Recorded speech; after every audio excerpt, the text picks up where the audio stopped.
Disability disapproved again as Cerebral Palsy champion graduate with a master's degree in Kenya. Being disabled is not the same way as being ill. Most people with disabilities are in good health and they can achieve their goals only if they can get support from parents, guardians, and experts. Meet Mathew Karungu, born in the year 1984, a diagnosis of cerebral palsy soon after he had been born, a condition that hindered his physical development and speech.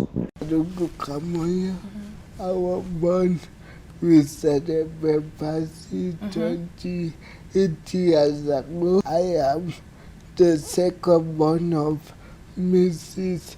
Wagade Kamuyu. I have 2 sisters, another one called Wajiko Kamuyu, and a younger one called Gathoni Kamuyu. He spent most of his early education shifting between special and normal schools.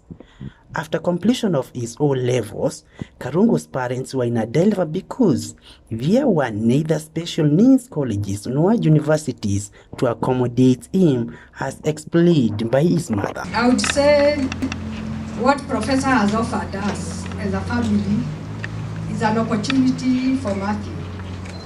You are aware of the normal distribution curve. Watu wengi wanakuwa hapa katikati. Iko wengine wanakuwa mwisho hii na mwisho hii. And the system favors for the middle group, which is a majority. So Karungu Mathew was born with cerebral palsy, which meant he had multiple shortcomings or disabilities, from speech to movement to everything. So fitting in a school was very difficult. So in the initial stages, we had special schools, mainly boarding because of movement. You couldn't put him in a vehicle and he goes anywhere. But the challenge came when he finished with those schools, because I think they think most of the children after that, nobody really cares for them when they are beyond the age of teenage or something like that. And as a matter of fact, cerebral palsy grown-ups in Kenya are not more than 50 or 100, because they don't usually grow to that age. There are too many challenges. So Karungu was one of the few pioneers. He's actually one of the few who have survived this far, thank God. So after high school in Kestromena, we didn't know what to do with him anymore, because now no more schools won't take him, no more universities won't take him. So that's how I encountered Dr. Obora, Professor Obora, and he has offered Karungu an opportunity to further his education.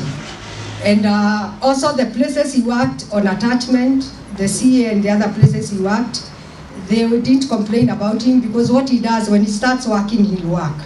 When you start talking about other things, he gets quite distracted. But give him work and he'll do it. And Mr. Juma, I'm sure you are called many times, until you get to do what he wants, he's not going to let you go. And that's one of his strengths, that if you give him a task, it will become.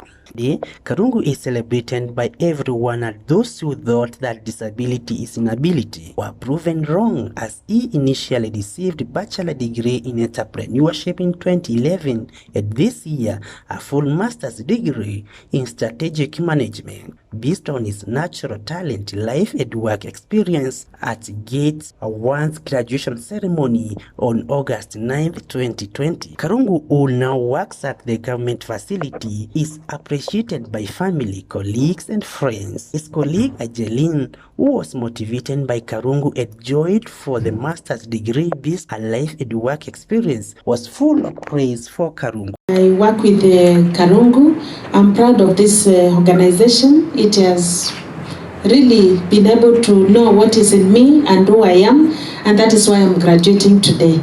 I'm glad to be with Karungu today. As my colleague has said, disability is not inability. His immediate supervisor at Communication Authority of Kenya, Madam Martha Deritu, saying that Karungu has a sharp memory and trusted by the bosses at Communication Authority. I'm very proud this morning to be in this team, and I have only two words to tell you that disability is not inability. I've been the supervisor for Karungu for the last 4 years, and I can tell you, Karungu is more able than very many other people. whenever I give him a task, he's always the first one to finish. Before everybody else, before even myself. Karungu also has, I think, a photographic memory. You cannot tell Karungu a lie, and he doesn't cheat. So whenever you want to test people that I was not told, you'll ask Karungu, were you told? And of course they were told. For this part, Professor Humphrey Obora, who is One Talent Federation Secretary General, has been with the Karungu since assessing him for talent in 2007, gave insight into how such people can be identified, helped, and made to achieve beyond expectations. For a person like him to go through and get a bachelor's degree first, he was an attachment at the Communications Authority of Kenya. After the attachment, he was employed permanently. He's still there. They sponsored him fully and paid for his master's. Karungu summarized this achievement in a few words. 40 projects.